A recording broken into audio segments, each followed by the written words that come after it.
What's up? My name is Kamal, and today we're going to be putting our tow hook license plate bracket on the car. This is the company I got it from, like EOS plate, and looks like the instructions are pretty good, pretty helpful. Because the main thing with these is, you know, all these bits to actually hold the plate to this and all these adapters, it's all basically the same. What's really different is this piece that goes into where your tow hook goes into, because every car, you know, is going to be a little bit different with the like thread pitch for their tow hook. So I already made sure this fit, but you can actually see how this was actually coated all black, but it did take off some of the paint. So it was kind of rough going in. I remember I used like some WD-40 to make it go in and thread in easier. Yeah, that's the first thing we'll start with. So the thing about the Cayenne is there's actually two tow hook covers. You have one up here on the left. They're both just next to the fog lights. And also one here on the right. Yeah, so to get this cover off, actually underneath here there's a little slit. There's like a little hole right there. So if you just get like a flathead screwdriver, put this in here, I guess you can kind of use that to pry this off. And then, yeah, you just got these two bits in here. Yeah, there's your tow hook in there, the holes for it. Yeah, I'm gonna just coat this a little bit.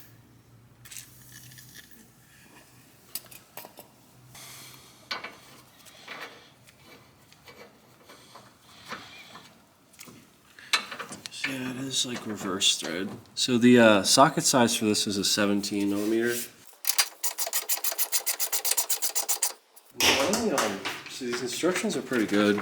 This just shows everything, and then back here this just gives you some more directions. And I did see that this says max 60 foot-pounds for tightening this.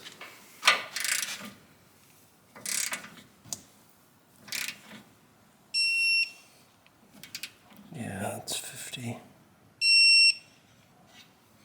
So yeah, another thing I want to mention is I have put one of these on my 2013 Mazda Speed 3, but the one I used for the Mazda, it isn't the full plate. It actually just went to where the screws were. Going through a car wash that, like a one where you don't have to actually wash the car yourself, and it has like those things that actually brush the car. It can like bend the edge of the plate that's past this. Because they actually mentioned that when buying this, because they do sell it in both sizes. I guess the other one's just a little cheaper, but if you go through car washes like that, you want to get this larger one so that your plate doesn't bend when it's getting washed. Because our Mazda, it happened. So here's like the pieces for this. This goes in there.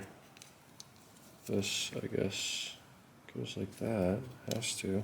Mm-hmm. So that way you can like angle it. Mm-hmm. So yeah, these instructions we noticed aren't perfect because it's talking about some rubber washer that we don't have rubber washer number 4, but number 4 on here is an Allen wrench. So it's a little mixed up, but yeah, this all is pretty self-explanatory. All right, so if you look over here,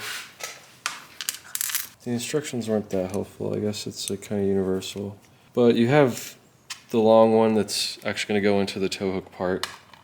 You have 4 of these, which I guess are the ones that actually hold your license plate on. I guess this gave you 2 separate links because depending on how you put it on there, I guess it could stick past this a little bit. And then I guess the problem with that is it could scratch your bumper depending on how far you keep it from your bumper, which is what these are. These are like spacers.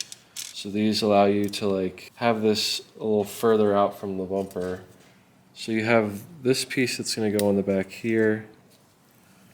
This piece goes over like that. This is the screw that goes in the tow hook part.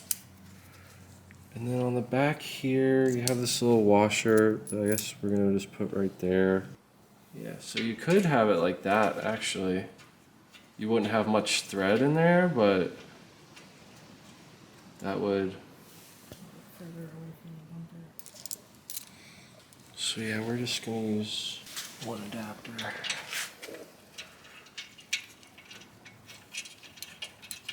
Yeah. And then this is where you can adjust this to adjust the angle. now it's just this part, which is these second to largest screws. These will kind of fit in the slot here, so you can attach this. So we don't have parking sensors on our Cayenne, but this is where basically all of these come into play, where you can position this wherever you want to avoid the parking sensors. The only thing I'm wondering is if we'll be able to adjust the angle after we get it on here, which it looks like we might be able to. So that's pretty much it. We're gonna get this on all the way and then we'll show you what it looks like. So here's what it looks like now that we've got it kind of like where we want it. Yeah, one of the main things was, as you can see, we did it close to the side just so it wasn't really covering the fog light, and also did it one line up from the middle just so it wasn't too high to also leave these out of the way. And so yeah, when we got it where we wanted it, left or right, we just tightened these two down, and then the one in the middle is the one that kind of gets it where you want it as far as left or right to get it even. And also like the angle, as you can see back here, you can move it along the circular part there to get it angled the way you want it. So instead of having it like even, because it's kind of where it curves, I kind of had this side a little closer, as you can see, just so it's more forward facing.